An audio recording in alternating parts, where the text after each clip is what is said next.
Good morning on Wednesday, the 22nd of April.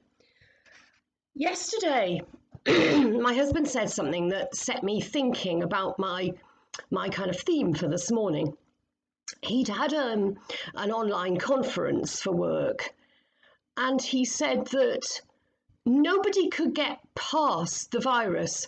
Nobody could actually talk about the cases that they were discussing without the virus being central.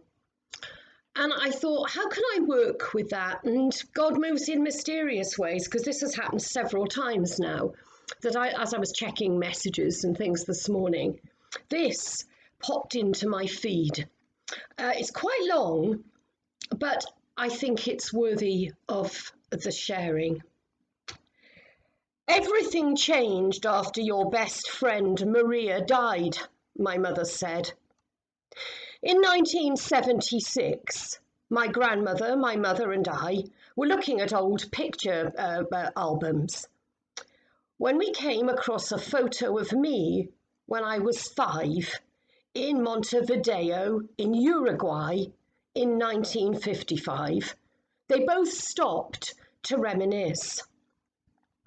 My mother continued, "It was a bright day in October, and I remember that the school called to tell me all the students had to go home. Polio.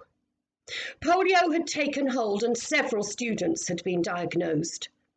I picked you up, sure that everything must have been a mistake. The next day, Maria died, and I thought I would lose my mind. They told us it was a virus and there was nothing to be done except keep you away from all other children. No children could play with others, and we needed to monitor you for symptoms. I was so afraid, and no one seemed to understand what to do. I just looked at you, at your happy little face, and I worried and fretted." My grandmother chimed in.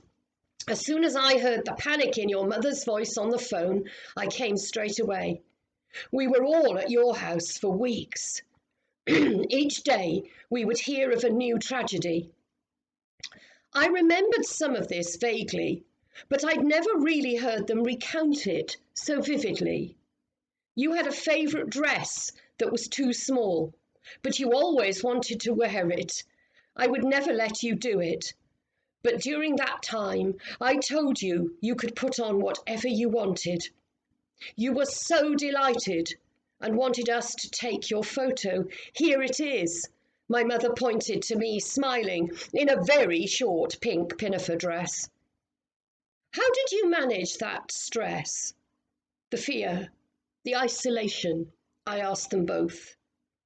My mother turned to my grandmother, and uncharacteristically, she let her speak. I reminded your mother that in 1928, we were still in Poland then, she had typhus. She was 5 years old. Others were dying and no one knew where this virus came from. All we could do was stay at home, isolated. Your mother was very ill and I was terrified. My mother-in-law came to help.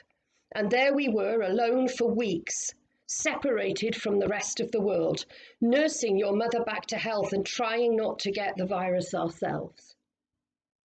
Everyone in the town was quarantined. No one came out of their houses for more than simple groceries.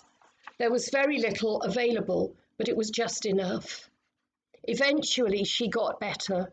They discovered where it came from, and we all slowly began life outside the house.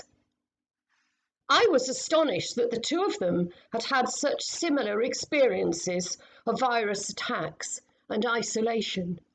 Then my mother spoke.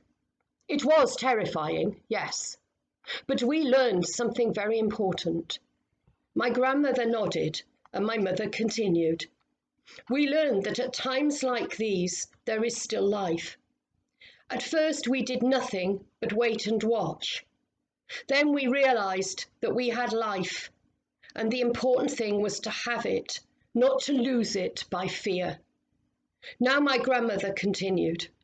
My mother-in-law told me that the biggest sin we could commit was to act dead when we were still alive. She would sing raucous country songs and we would laugh and dance. We drank a lot of tea and she would tell me stories of the old days. I found out that life doesn't stop because you're forced inside. Then my mother continued, "We were so lucky that you didn't get ill. After a few weeks, we ventured out again and you began playing with the other kids. Slowly my fear subsided, but when I look at your picture, I don't remember that time as lost. I remember that I learned more about how to live." So here I am in our own scary time in 2020, and I think about this today. I'm at home fretting, fearful of what's to come for myself, my family, my community, and my world. Most of us are practicing self-isolation, and it sometimes feels like time lost, but it's not. I remind myself, no matter what your circumstances, the only time that is truly lost, as my great-grandmother, grandmother, and mother taught me, is the time that you forget to live. And that really does speak to what I was wanting to say this morning, and does it so much more eloquently, and describes, of course, a very real situation. Our lives are precious, and we're seeing so many lives lost at the moment.